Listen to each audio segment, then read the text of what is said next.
new latex printers have added a bit of a wrinkle to the adage of speed, temperature, and ink load. Now, speed, temperature, ink load is still valid. All prints are affected by the speed that they come through the dwell time, the temperature that the media can take, and then how much ink you can put down on it based on those first two things. And again, I'm going to go speed, temperature, ink load because that's the key principle of printing. However, we have a new wrinkle, and that is Optimizer. Now, you've probably read quite a bit about Optimizer and you've had it presented to you. I want to make clear how the Optimizer works in a real practical function. Now it's speed, temperature, ink load, and Optimizer. Because Optimizer is one more knob that you have which you can use to control and affect the evaporative process that traditionally on a latex could be the point at which it affects how fast you can go and how much ink you can put down. Essentially, the Optimizer is a positively charged solution. I'll put it in kind of simple terms. And the inks are negatively charged, and they're attracted to one another. The Optimizer has its own print head. The Optimizer is treated just like an ink. And that print head is out a little bit in front of the other print heads. And the Optimizer, which is a mostly invisible film, it's a solution, goes down onto the material first. The ink is attracted to that Optimizer. That is, the Optimizer brings that ink and fixes it to a point. It prevents the ink from migrating and bleeding and coalescing. In effect, the Optimizer replaces the evaporative process at the print point. And that's a big difference between our previous latex printers. The previous latex printers had a heater right here. This wasn't clear. That heater was fundamentally evaporative. You had to take a certain amount of the water out of the delivery vehicle so that you had the pigment and the latex remaining. If you did not take enough of the water out, you would have image quality problems. It would bleed or coalesce. Those were the issues that you faced on the previous latex printers. So your choice is always, slow it down or put less ink on. Now what I can do is I can increase the Optimizer a little bit, and the Optimizer fixes the drops so that they can't move around. The ink in this print path here has much more water on it. There's really no evaporation taking place back there. The Optimizer is holding everything together. All of the evaporation and the activation of the latex component is all happening in one zone, the curing zone. So the old drying, or probably better put, evaporation zone isn't on the printer anymore. The Optimizer is giving us better color with more even results, edge to edge and end to end, and it's doing so at higher speeds. We changed the chemistry of the ink entirely so that we could address speed issues and color consistency by marrying ink to an Optimizer and having that natural chemical attraction allow everything to print a nice smooth surface. So let me show you some of the practical effects of Optimizer and the way it works and the way it influences the key charts that allow you to interpret speed, temperature, and ink load. So there's a first chart that you print, which you can print with any new media. Our engineers on this particular printer were ingenious in developing this chart. So if you create a new media on any of the latex printers, you say, I want to build a new media. And then it asks you, what kind of media? And you tell it, say, banner. This is an 18-ounce scrim banner. So then in the banner is there, and it starts at 8 pass. It gives you a recommendation. Now you can change that, but it starts at some point. It also has a default Optimizer setting associated with it. In this case, it was 12.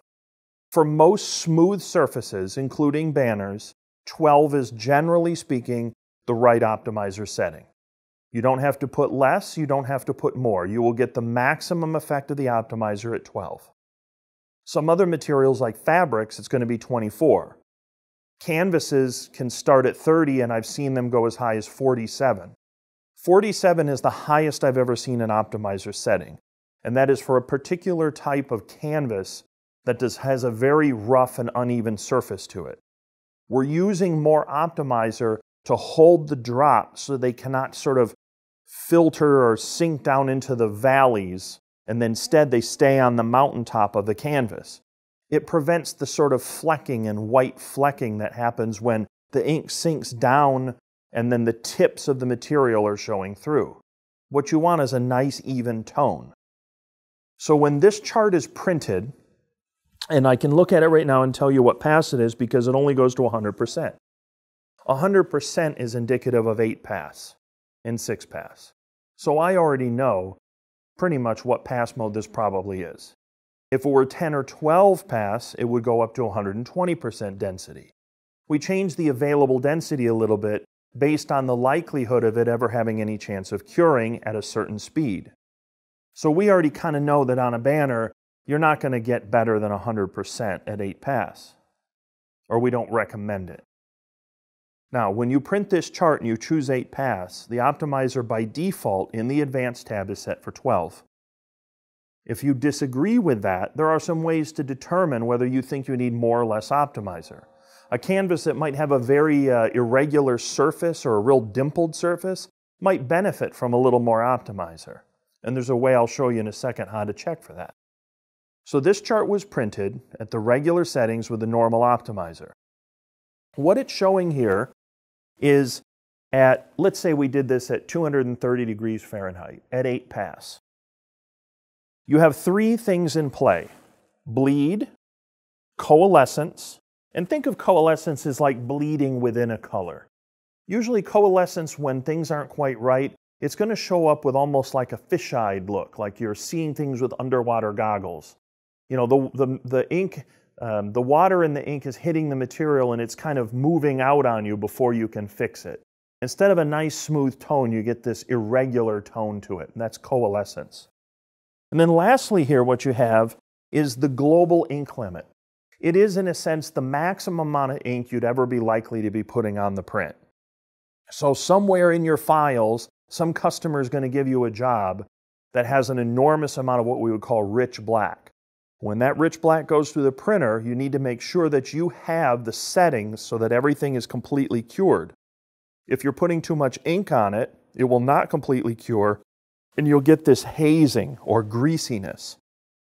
That is common when you have too fast a speed, too low a temperature, and too much ink.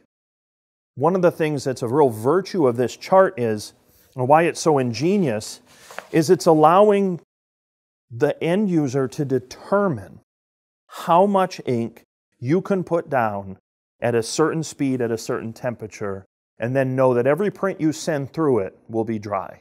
It will be completely ready to go and finished. And this chart is the first chart. It is a visual chart. So in this case, I can see there's some hazing at 100%. I can see traces of the hazing at 90%. Sometimes the hazing will show up here or on the edges, but it'll usually have a little greasiness to it and a little irregularity to the surface. On an adhesive vinyl, it's very obvious that it's not dry. That's what this means, is can I put the max amount of ink using 100% density on this banner? And the answer is no, you can't. You're either going to have to slow it down or turn up the temperature. Now, because this banner is thick, generally you're going to have to turn up the temperature if you want to have more ink down, if you want to get to 100% density. Your other option is 80. So 80% density is pretty much dry, and there's no hazing, there's no coalescence, and there's no bleed. So 80% at the choice I've made at the speed and the temperature would be the right decision to make. Now let me show you a chart. This is, in a nutshell, speed, temperature, and ink load right out of the gate. It's the first thing you're going to do. And once you determine that, you're kind of home free. If you did nothing else past that point except choose those, at the very least you would have a print in which the category would choose a color calibration for you automatically, and it would also choose an ICC profile based on the category automatically. And you would get pretty good results right there. Because what we're doing is determining speed, temperature, and ink load, and those are the core cornerstones of printing on a latex printer. Now we've added an optimizer, which changes things a little bit.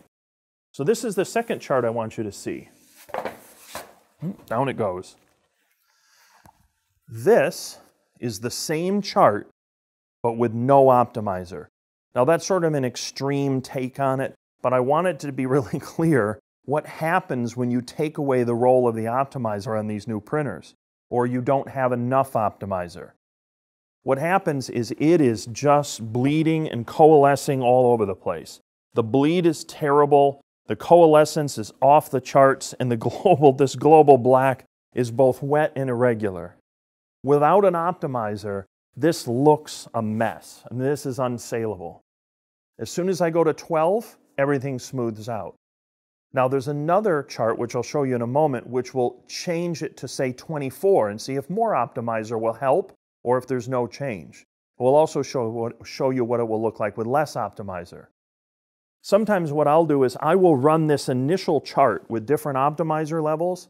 I will put those prints up in a light box, and if 12 looks no different than 18 or 24, then 12 is the right number. But if I go to 8, and generally I don't go under 12 for anything, you go down to 8, you start to see it bleed and migrate, then you go back up to 12. There's always a sweet spot for optimizer, and you don't want to put too much. You can get away with putting a little more optimizer, but it's just adding liquidity and it's not giving you any additional benefits. So you want to get kind of the right amount of optimizer. But this is a very good indication of how important optimizer is and the role it plays in allowing the printer to print faster speeds with perfect even tone color by using the optimizer to fix the ink. It's overcoming the limitations of evaporation, basically. Now here's another chart of the exact same thing, but this one is on canvas. Now the reason I brought this up is because there's one area in the printer where the settings are not quite right. Generally speaking, they're all pretty accurate. You can load a material, choose a category, and it will get the right optimizer for you. The only one that's a little bit questionable is if you choose canvas, the path we're recommending is you go into textile and it's coated textile and canvas.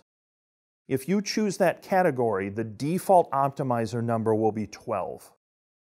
12 is, in my opinion, too low for canvas. Canvas should be 24, mostly I run 30. If you look at the media locator and you go through the baseline settings for most of the canvases, you'll see that most of them are 30, and in some extreme cases even more than 30. But 30 is a good place to start on canvas. 12 is too low. 12 is inappropriate for canvas. And the chart shows you, don't let me tell you, let the chart do the talking. Because if you print, in this case at 12 pass, and you put 12% optimizer down, what you'll see, and certainly what I saw, is you have very noticeable bleed and coalescence, but the bleed is very clear. So normally what you have to do in that case is, on a previous latex generation, I would have to go in and slow it down because I need this ink for canvas. I want a rich, deep, saturated print. I don't want to reduce the ink on a canvas. Canvas has to have that color pop.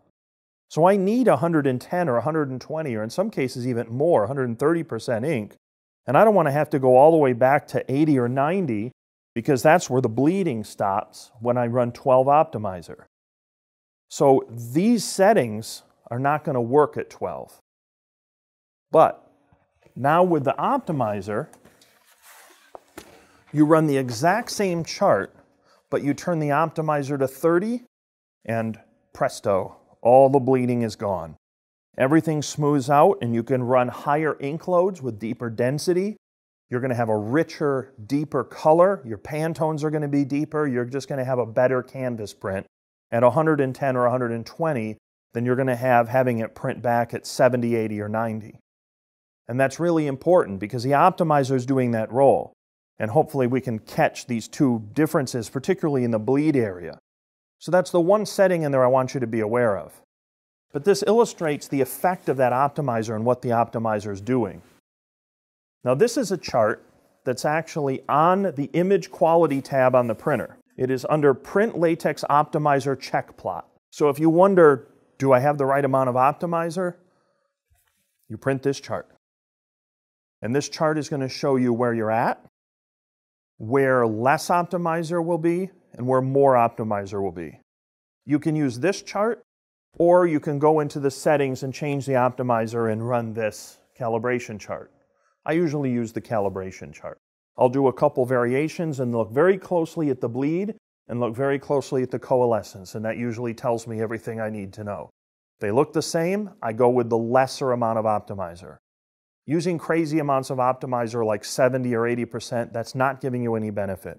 It's wasting optimizer, and in some cases, the effect of too much optimizer can be deleterious. It creates problems rather than solve problems. There's a sweet spot for optimizer, and we have several ways to get there to try to find it, and this is certainly one of the charts to do it. So hopefully that explains how optimizer works, at least gives you kind of a working understanding of it and what its role is, because the optimizer is a very important development in this printer.